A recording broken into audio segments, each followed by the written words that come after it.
আল্লাহকে জানায়া দিল, আল্লাহ একটু পরে মনে হয় আমার বিমান বিধ্বস্ত হয়ে আমি মারা যেতে পারি, তুমি ছাড়া আমার হেল্পার কেউ নাই, তুমি ছাড়া আমার সাহায্যকারী কেউ নাই।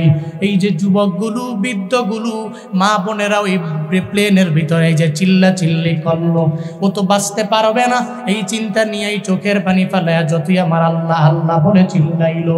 এরা যদি অহংকার করে, এতটুকু তো জানে না বিমান চলার পথে বিধ্বস্ত হয়ে মারা যাব।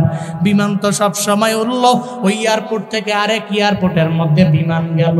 আল্লাহর ওই বান্দারা যদি জানতো আজকে আমার মরণ হয়ে যাবে, তাহলে জীবনে কোনোদিন ওই বিমানের মধ্যে উঠতো না, বিমান দিয়ে যাইতো না। ওই আজকের ফ্লাইটটা ক্যান্সেল করে দাও, আমি আরো 1 সপ্তাহ পরে ফ্লাইটের মাধ্যমে আমার এলাকার মধ্যে যাব। কিন্তু আল্লাহ কয়, তোর মরণ বিমান অ্যাক্সিডেন্টে, তোর মরণ আমি আল্লাহ রেখে দিলাম, তুই চেষ্টা করলেও ওই মরণ থেকে জীবনে কোনোদিন বাঁচতে পারবি না। এই মাটির মানুষেরা এতটুকু যেই জায়গায় জানে না যে মরণের গ্যারান্টি নাই, এতটুকু যারা জানে না, এরা জীবনে কোনোদিন অহংকার করতে পারে না, ঠিক কিনা? মাটির মানুষের কোনো গ্যারান্টি নাই। মাটির মানুষ জীবনে কোনোদিন অহংকার করতে পারে না, হিংসা করতে পারে না, নিজের বড়ত্ব নিজে প্রকাশ করতে পারে না।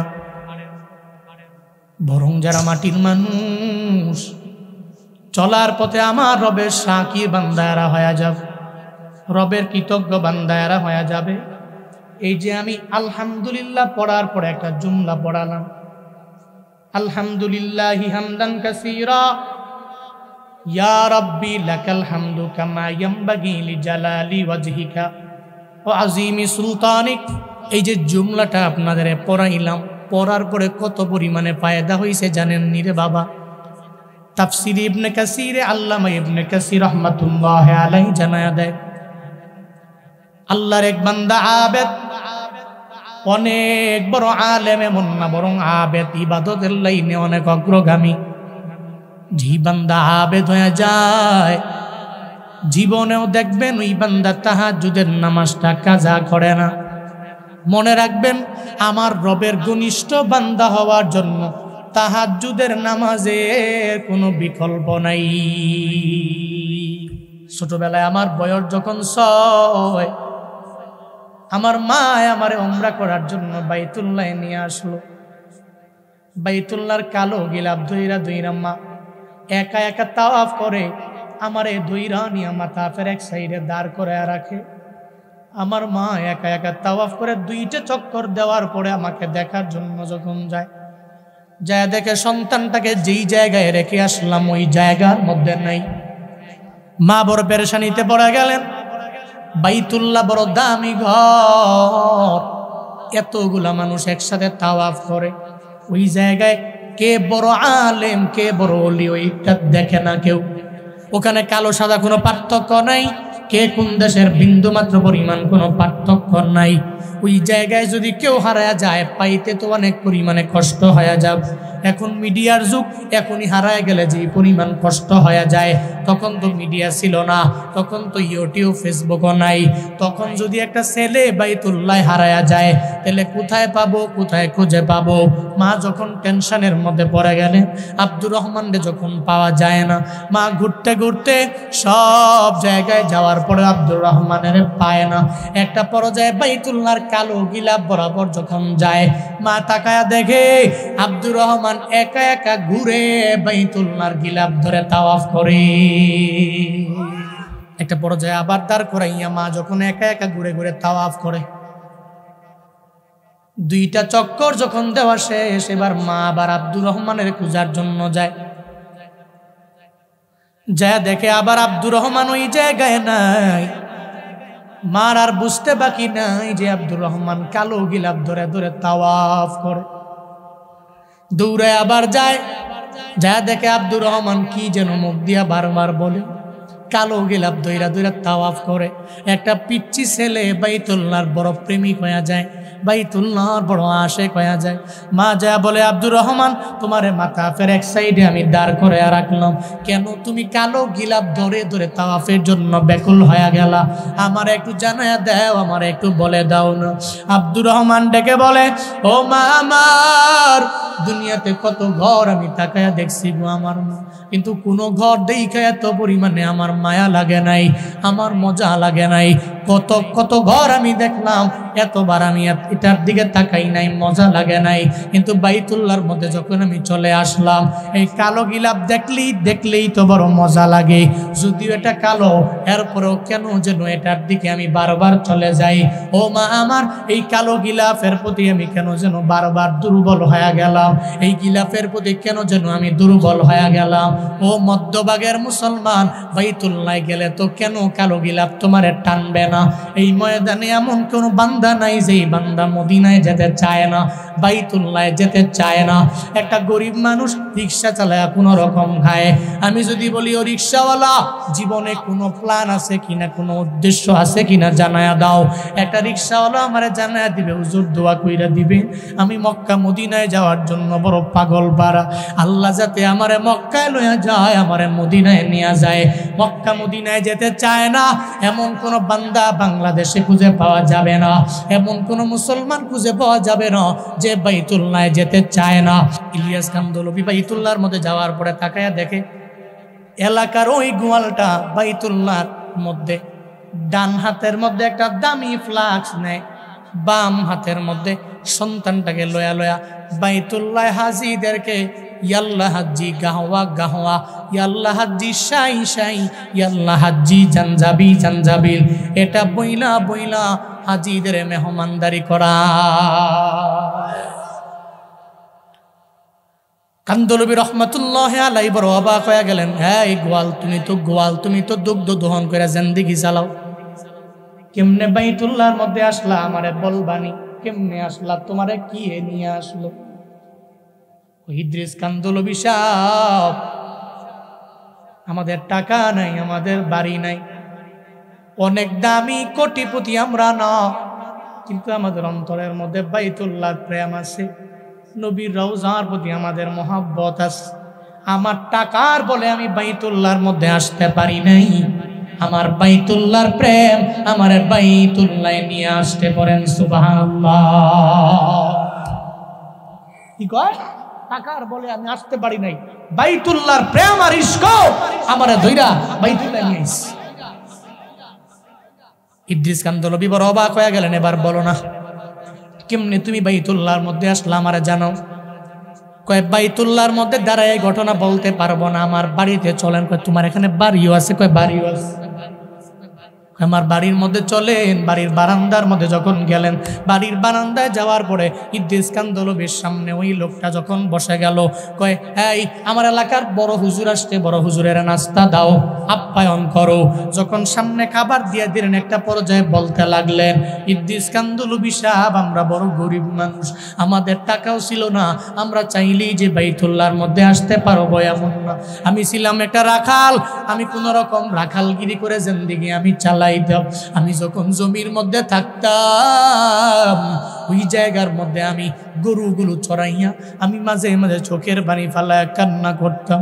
আল্লাহ গো, এই রাখাল আমি গরুগুলা চড়াই, কোন রকম দুগ্ধ দহন করে আমি জীবিকা নির্বাহ করি। আমি চাইলেই তো মক্কায় যেতে পারবো না, আমি চাইলেই মদিনায় যেতে পারবো না। আমি চোখের পানি ফালাইয়া প্রতিদিন প্রতি রাত আমি আল্লাহর দরবারে আবদার জানাইতাম। একদিন আমি যখন রাখাল চড়াইয়া যখন আমি পাশে ঘুমায়া রইলাম, আমি ঘুম থেকে যেইকা দেখি একদল হাজি কাফেলা, এরা বাইতুল্লাহ যাওয়ার জন্য রওনা হয়ে গেল। একদল হাজি কাফেলা যখন এরা রওনা হয়ে যায়, এদের পরনের মধ্যে ইহরামের কাপড় পরা, দেখলেই বোঝা যায় এরা হজের জন্য রওনা হয়ে গেল। আগের দিনের মানুষ বিমান দিয়ে হজের মধ্যে যাইতো না, আগের দিনের মানুষ যাইতো জাহাজের মাধ্যমে, নৌকার জাহাজের মাধ্যমে এরা বাইতুল্লাহ হজের জন্য যাইতো। এবার রাখালটা কয়, ইদ্রিস কান্দলবি, আমি সঙ্গে সঙ্গে ঘুম থেকে জেগে গেলাম, আমি এদের পেছনে পেছনে দৌড়াইতে লাগলাম।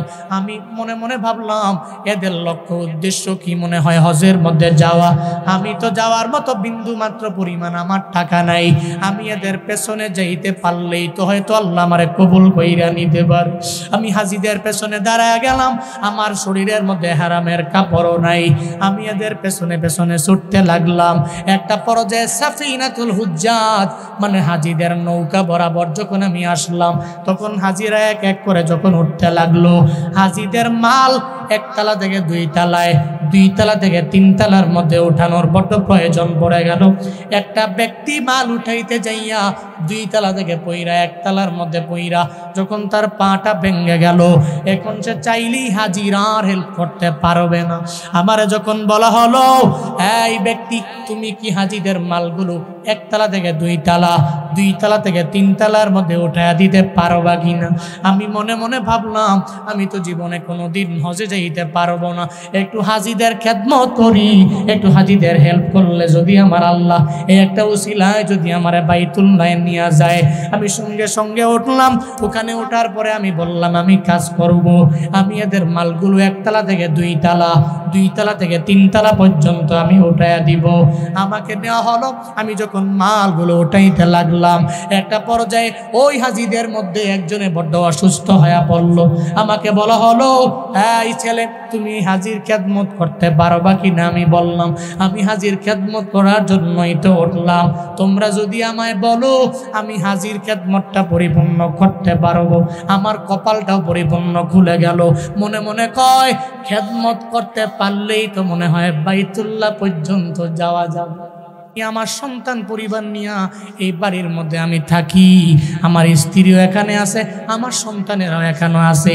তবে মাঝে মাঝে যখনই আমি সময় পাই আমি দৌড়ে বাইতুল্লাহর মধ্যে যাই, বাইতুল্লাহ যাইয়া হাজিদের আমি মেহমানদারি করি। পড়েন সুবহানাল্লাহ। বাইতুল্লাহ যাওয়ার জন্য টাকা লাগবে না, মধ্যভাগের মুসলমান। বাইতুল্লাহ যাওয়ার জন্য বাড়ির মালিকও লাগে না, আল্লাহ যারা কবুল করে নেয় ওরে বাইতুল্লাহ নিয়ে যায়। ওই যে কান টানলে মাথা আসে। আব্দুর রহমান জানায় দেয়, আমার মা গো, আমি বাইতুল্লাহ দেখলে বড় মজা লাগে, বাইতুল্লাহ দেখলে আমার বড় শান্তি লাগে।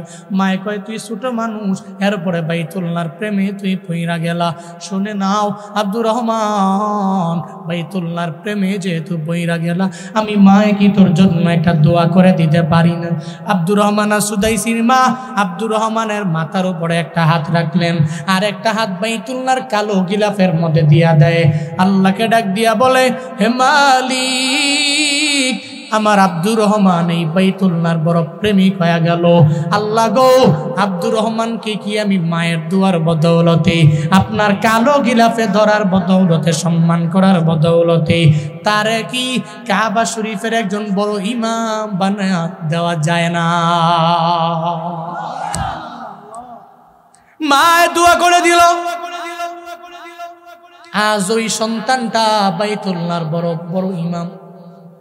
বন্দারে, তুমি মায়ের দোয়া নিয়ে যদি আগায়া যাও, 1 বছর পরে পূরণ হয় না, 2 বছর পরে পূরণ হয় নাই, 3 বছর পরে পূরণ হয় না, একদিন না একদিন ওই দোয়া তোমার কপালেই লাগবে রে লাগবে।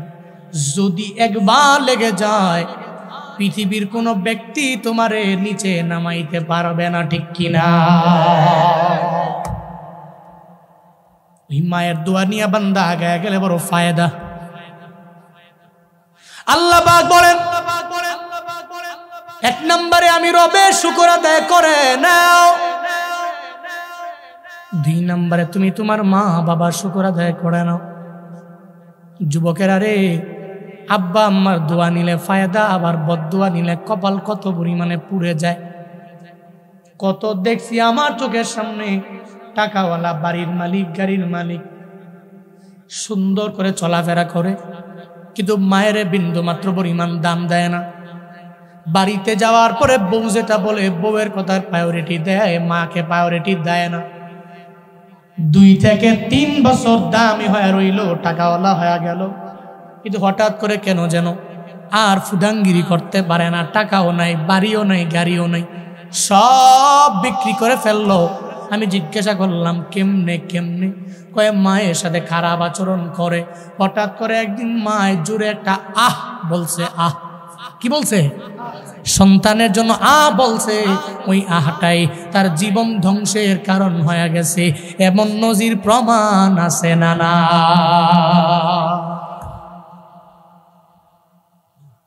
ও কলিজার যুবকেরা, এই জন্য তো আমি বারবার তোমাদের রিকোয়েস্ট করি, 1 নম্বরে রবের শুকর, 2 নম্বরে মা বাবার শুকর আদায় করবা।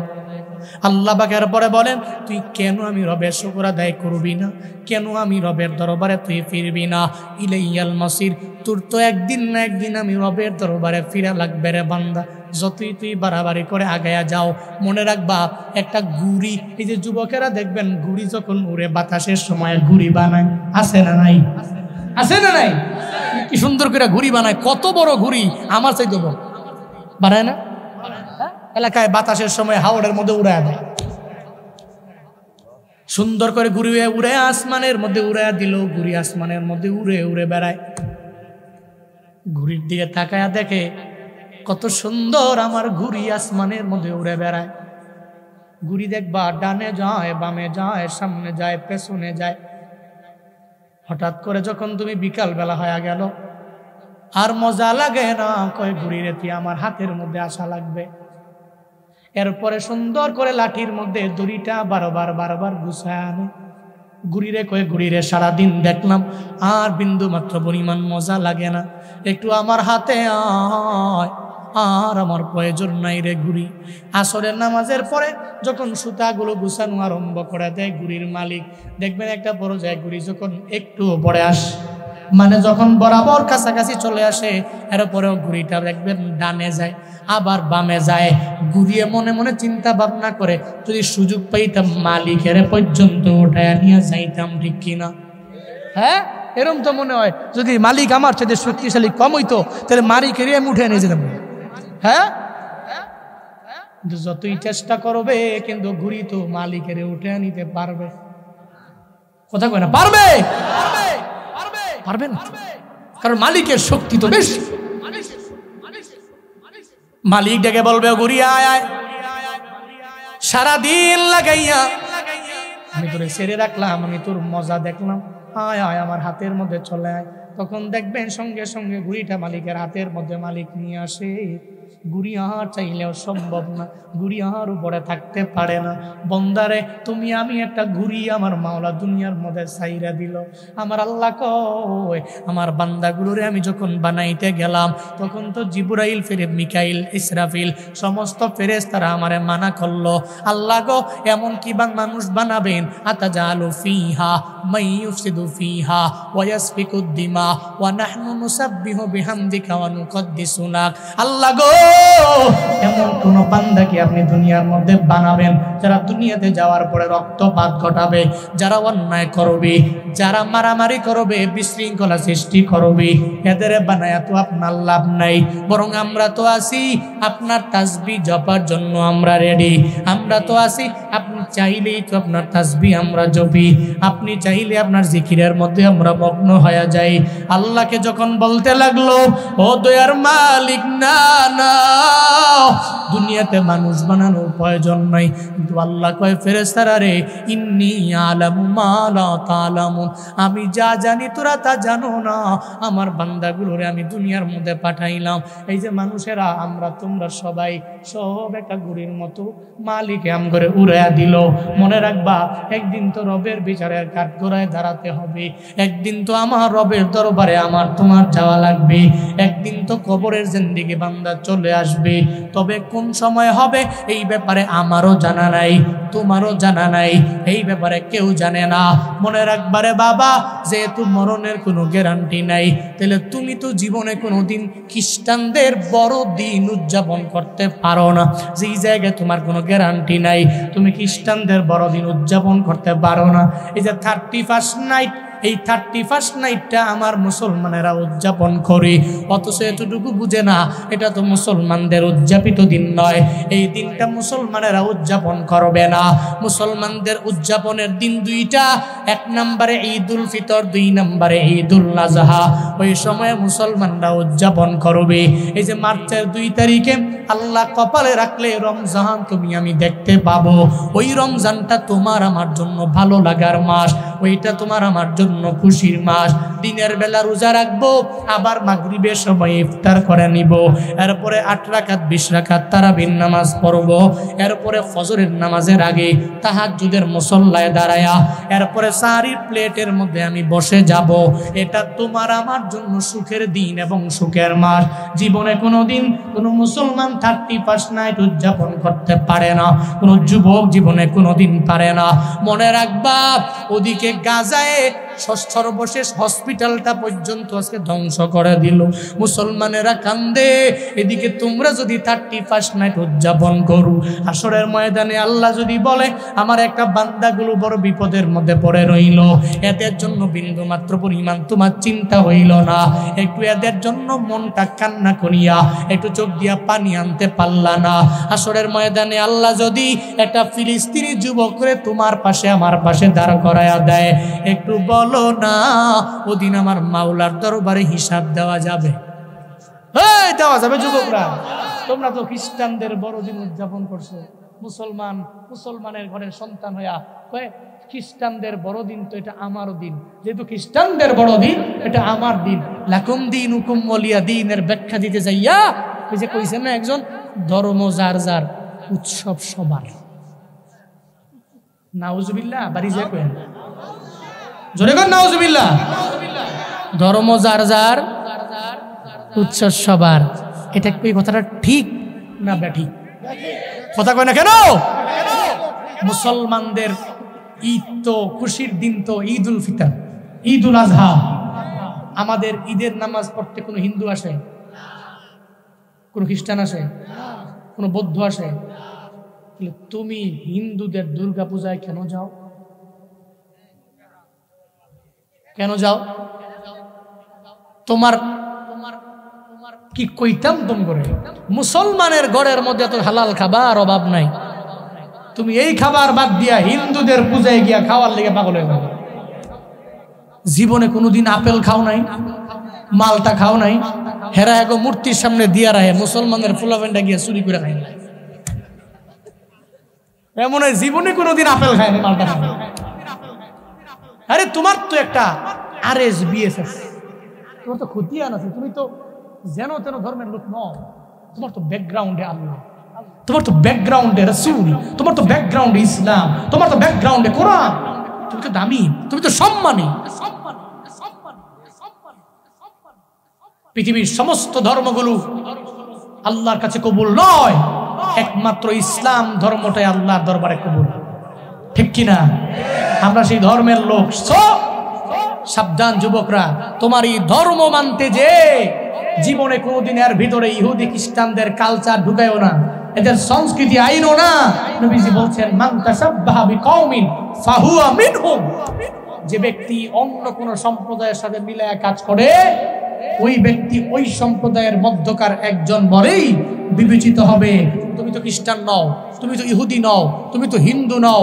যেহেতু তুমি হিন্দু না, যেহেতু তুমি খ্রিস্টান না, যেহেতু তুমি ইহুদি না, তুমি যেহেতু মুসলমান, তাহলে মুসলমানদের সংস্কৃতি তুমি লালন করবে। জীবনে কোনোদিন কোনো হিন্দুদের সংস্কৃতি লালন করা যাবে না, কোনো খ্রিস্টানদের সংস্কৃতি লালন করা যাবে না, কোনো ইহুদির সংস্কৃতি লালন করা যাবে না। এক কথায় 31st নাইট এটা মুসলমানদের নয়, কোনো মুসলমান এটা উদযাপন করতে পারে। মায়ান নবী সাহাবায়ে কেরাম নিয়ে যখন নবী বয়ান করে, এই সাহাবায়ে কেরাম তোমরা রিজিক নিয়ে চিন্তা করো না, টেনশন করো না। একটা পাখির দিকে তাকাও, দেখো না একটা পাখি সকাল বেলা যখন ঘর থেকে বের হয়ে গেল, পাখির ছানাগুলোকে ওই জায়গার মধ্যে রেখে পাখি দৌড়ায়া যায়। মধ্যভাগের মুসলমানেরা কয়েকদিন দুপুর বেলা পাখিরে ডাইকাম দাওয়াত দিয়া খাওয়াইছেন, কয়েকদিন একদিনও খাওয়াইলেন না। পাখিরে তেলে কে খাওয়ায়? সকালবেলা বের হয়ে গেল, রাতের বেলা নিজের পেটও ভর্তি কইরা আবার সন্তানগুলোর জন্য খাবার নিয়ে, বাচ্চাগুলোর জন্য খাবার নিয়ে যায়। আবার যখন নিজের ছানাগুলোর জন্য নিয়ে যায়, আমার মায়ার নবী জানায়া দেয়, এই সাহাবায়ে কেরামেরা চিন্তা করিও না, যে আল্লাহ পাখির খাবারের ব্যবস্থা আমার যে মাওলা করতে পারে, তোমার মতো বান্দার রিজিকের ব্যবস্থা কি আমার আল্লাহ করতে পারে না? সব রিজিকের দায়িত্বভার আমার মাওলার দরবারে। চিন্তা করে বিন্দু মাত্র পরিমাণ লাভ হবে না রে বাবা।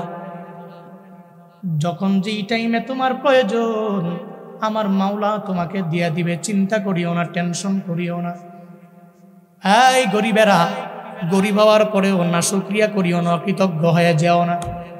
আল্লাহকে জানায়া দাও, হে মালিক, দুনিয়াতে আমার টাকা দাও নাই, বাড়ির মালিক বানাও নাই, গাড়ির মালিক বানাও নাই, তবে তোমার দরবারে হাসরের ময়দানে তুমি আমার জান্নাতটা দিয়া দিও রে আমার আল্লাহ। মনে রাখবারে গরিবেরা, হাসরের ময়দানে দুনিয়ার গরিবদের মাঝে দুইটা দল হয়ে যাবে। যেই ধনী নামাজ পড়লো, গরিব নামাজ পড়লো, দুইটা দল হবে। এই দুইটা দলেরই আল্লাহ মায়া কইরা জান্নাতের মধ্যে ঢুকায়া দিবে। একদল ধনী আল্লাহওয়ালা, আর এক দল হবে গরিব আল্লাহওয়ালা। হাসরের ময়দানে যখন এই দুইটা দল দাঁড়ায়া যাবে, আল্লাহ পাক ডেকে বলবে, এই রিক্সাওয়ালা, দুনিয়াতে রিক্সা চালায়া খাইলা, আমি আল্লাহ তোরে ধন দৌলত দেই নাই। ও গরিব রে, কিন্তু দুনিয়ার মধ্যে তুই নামাজ বাদ দাও নাই, তুই ফজরেও গেলা, তুই জোহরেও গেলা, তুই আসরেও গেলা, তুই মাগরিবেও গেলা, এশায় গেলা, আমি আল্লাহরে ভুলো নাই। আজকে হাসরের ময়দানে তুই চলে আসলা ওই দুনিয়া আল্লাহওয়ালার আগে, টানা 500 বছর আগে জান্নাতে ঢুকে যা। কয়শো বছর? 500 বছর আগে রবের জান্নাতে ঢুকে যাও। ও মধ্যভাগের গরিব, চিন্তা নাই, আল্লাহ গরিব বানাইছে হাসরের ময়দানে। ধনীর 500 বছর আগে রবের জান্নাতের মধ্যে যাওয়া যাবে রে বাপ। চিন্তা করিও না, টেনশন করার প্রয়োজন নেই। বলতেছিলাম, ইবনে কাসির বলে না, বেটা মুসল্লায় দাঁড়ায় গেল, আল্লাহকে বলতে লাগলো, আল্লাহ গো, ফজরের নামাজের পর থেকে আমার ঘুমোতে যাওয়ার আগ পর্যন্ত কতগুলো নিয়ামত তুমি আমারে দিলা, এই নিয়ামতগুলার শুকর আমি কোন বাক্য দিয়ে আদায় করব আমার জানা নাই, কোন জুমলা পড়লে পরিপূর্ণ আদায় হবে বিন্দু মাত্র পরিমাণ আমার জানা নাই। যখন এই ব্যাপারে আল্লাহকে বারবার বলতে লাগলো, আল্লাহর পছন্দ হয়ে যায়। আল্লাহ সঙ্গে সঙ্গে ওই আবেদের অন্তরের মধ্যে ইলহাম জারি করার মাধ্যমে একটা জুমলা বান্দাটারে শিখায়া দেয়। সে পড়তে লাগলো, ইয়া রাব্বি লাকাল হামদু কামা ইয়ামবাগি লিজালালি ওয়াজহিকা ওয়া আযীমি সুলতানিকা। আল্লাহ গো, তোমার সালতানাত যত পরিমাণে বড়, আমি তোমার তত পরিমাণে প্রশংসা আদায় করে নিলাম।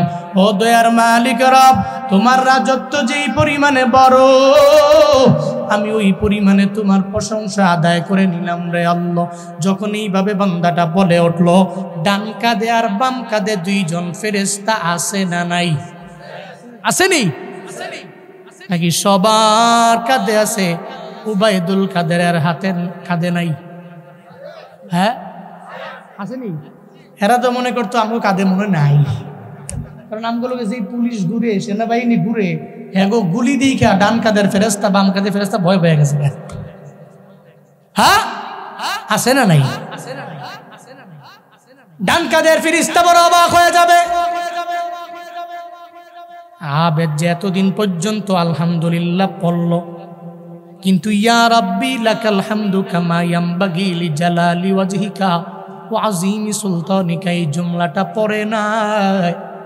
এতদিন আলহামদুলিল্লাহ পড়লো, কিন্তু এখন থেকে কেন যেন বাড়ায়া আবেদটা পড়ে। ডান কাদের ফেরেশতাকে আমার আল্লাহর পক্ষ থেকে বলা আছে, ডান কাদের ফেরেশতা তোমারে জানায়া দিল, সুবহানাল্লাহ যদি পড়ে 10টা নেকি বান্দার আমল নামায় দিয়া দিব। কেউ যদি আলহামদুলিল্লাহ পড়ে 10টা নেকি বান্দার আমলনামায় দিয়া দিবা। কেউ যদি আল্লাহু আকবার পড়ে নেয় তাহলে 10টা নেকি বান্দার আমলনামায় দিবা। কিন্তু ইয়া রাব্বি লাকাল হামদু কামা ইয়ামবাগি লিজালালি ওয়াজহিকা ওয়া আযীমি সুলতানিকা, এই জুমলাটা পড়ার পরে কত নেকি দেওয়া লাগবে আল্লাহ বলেন নাই, আল্লাহ জানান নাই। ডান কাদের ফেরেশতা জানায়া দেয়, ও দয়ার মালিক, আপনার বান্দা যেই জুমলাটা পড়ল কয়টা নেকি বান্দার আমলনামায় দেওয়া লাগবে? আল্লাহ কয়, ও ফেরেশতা, আমার বান্দার আমলনামায় 10টা 20টা নেকি দেওয়ার প্রয়োজন নাই। আমার বান্দার আমলনামায় লক্ষ নেকি দেওয়ার প্রয়োজন নাই। আমার বান্দার আমলনামায় কোটি নেকি দেওয়ার প্রয়োজন নাই। আমার বান্দার আমলনামায় বিলিয়ন নেকি দেওয়ার প্রয়োজন নাই। আমার বান্দার আমলনামায় ট্রিলিয়ন নেকির প্রয়োজন নাই, অক্টিলিয়ন নেকিরও প্রয়োজন নাই। এক কথায় এই বান্দার আমলনামার মধ্যে কোনো নেকি দেওয়া লাগবে না। যেই জুমলাটা বান্দা তার জবান দিয়া বের করে দিল রে, ওই জুমলাটা আমার বান্দার আমলনামায় উঠায়া দা। কি কয়? এই পুরো জুমলাটাই বান্দার আমলনামা উঠায়া দাও। ডান কাদের ফেরেশতা তো অবাক, আরে আল্লাহ পাক এই পুরো জুমলাটাই কেন উঠায় দিতে বললো? কেন কোনো নেকি দেওয়া লাগবে না? আল্লাহকে বলে, আল্লাহ কেন বলেন তো, আমি নেকি কেন দিব না, জুমলা কেন দিব, কেন এটা লেখা লাগবে? আল্লাহ পাক বলেন, এই ডান কাদের ফেরেশতা, হাসরের ময়দানে আমার বান্দার মিজানের দাড়ি পাল্লায় আমি আমলনামা দিয়া দিব। কোন বান্দার আমলনামা ডান হাতে পাবে, কপালটা কইলা গেল রবের জান্নাতে চলে যাব। কেউ আমলনামা বাম হাতে পাবে, জান্নাতে যেতে পারবে না। একটা বান্দারে যদি আমি মাফ কইরা জান্নাতের মধ্যে ঢুকাইয়া দেই, তাহলে আমি মাওলার বিন্দু মাত্র পরিমাণ কোনো লস নাই। একটা বান্দারে যদি জাহান্নামে ঢুকাইয়া দেই, আমি মাওলার বিন্দু মাত্র পরিমাণ লাভও নাই রে। ডান কাদের ফেরেশতা, আমার বান্দার যখন জাহান্নাম ওয়াজিব হয়ে যাবে, যখন সে জাহান্নামের দিকে দৌড়ায়া যাবে, আমি আল্লাহ তার সামনে দাঁড়াইয়া আমি তারে বলবো, বান্দারে আমলনামাটা আবার আমার হাতের মধ্যে দিয়া দাও। আমি আমলনামা দেখবো একটা উসিলায় বান্দাটাকে মাফ কইরা জান্নাতের মধ্যে ঢুকাইয়া দেওয়া যায় কিনা। ওদিন আমি আমলনামাটা হাতের মধ্যে নেওয়ার পরে যদি তাকায়া দেখি আমার বান্দাটা ইয়া রাব্বি লাকাল হামদু কামা ইয়ামবাগি লিজালালি ওয়াজহিক ওয়া আযীমি সুলতানিক, এই জুমলাটা তার জবান দিয়া বের করে দিয়েছে। ডান কাদের ফেরেশতা এই জুমলাটা আমলনামার মধ্যে উঠায়া দিয়েছে। আমি তার আমলনামা এই জুমলাটা দেখার পরে আমি আল্লাহ জানায়া দিব, ও বান্দারে জাহান্নামে আর যাওয়া লাগবে না, লাগবে না, লাগবে না। আমি আল্লাহ তোরে যদি জাহান্নাম থেকে ফিরে জান্নাতের মধ্যে ঢুকায়া দেই, আমি আল্লাহর বিন্দু মাত্র পরিমাণ লস হবে না। ও বান্দা যাও যাও, আমি রবের জান্নাতে ঢুইকা যাও। আল্লাহ পাক বলেন, ডান কাদের ফেরেশতা, বান্দার এই আমলনামাটার কারণে আমি আল্লাহ তারে মায়া কইরা জান্নাতের মধ্যে ঢুকায়া দিব। এই জন্য রবের শুকর করলে কত পরিমাণে দাম জানুনি রে বাবা। আল্লাহ পাক যেই বান্দা শাকির হয়ে যান, আল্লাহ বলে এই বান্দাকে আমি মায়া কইরা হাসরের ময়দানে শুকরের বাক্যের কারণে জান্নাতে ঢুকায়া দিব। বলেন সুবহানাল্লাহ। একটা জুমলা সে বলল, এই জুমলাটার কারণে আমি তার মায়া কইরা জাহান্নাম থেকে ফিরা জান্নাতের মধ্যে ঢুকায়া দেব। এজন্য শুকর কি গরিব হালাতে হবে নাকি ধনী হয়ে গেলেও চলবে? কথা বলো না কেন? আমরা তো গরিব হলে করি, ধনী হলে করি না। যখন একটু কাশ বেড়ে যায়, ঠান্ডা বেড়ে যায়, জ্বর আসে, যখন বড় কোনো রোগে আক্রান্ত হই, তখন আমরা আল্লাহকে স্মরণ করি বেশি। ভালো হয়ে গেলেই আল্লাহকে ভুলে যাই, ঠিক কিনা? অথচ আল্লাহ পাক বলছেন, আনিশকুরুলি ওয়ালি ওয়ালিদাইক ইলাইয়াল মাসীর।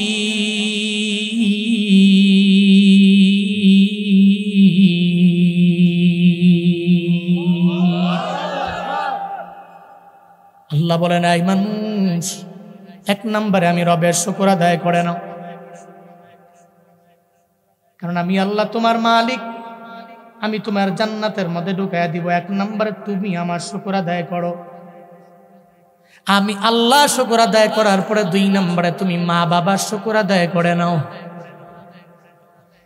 আমি আল্লাহ হলাম সরাসরি তোমার মালিক, আর মা বাবা হলো দুনিয়াতে আসার বান্দা, তোমার জন্য উসিলা। ও মধ্যভাগের যুবক, ও বৃদ্ধ বাবাজি,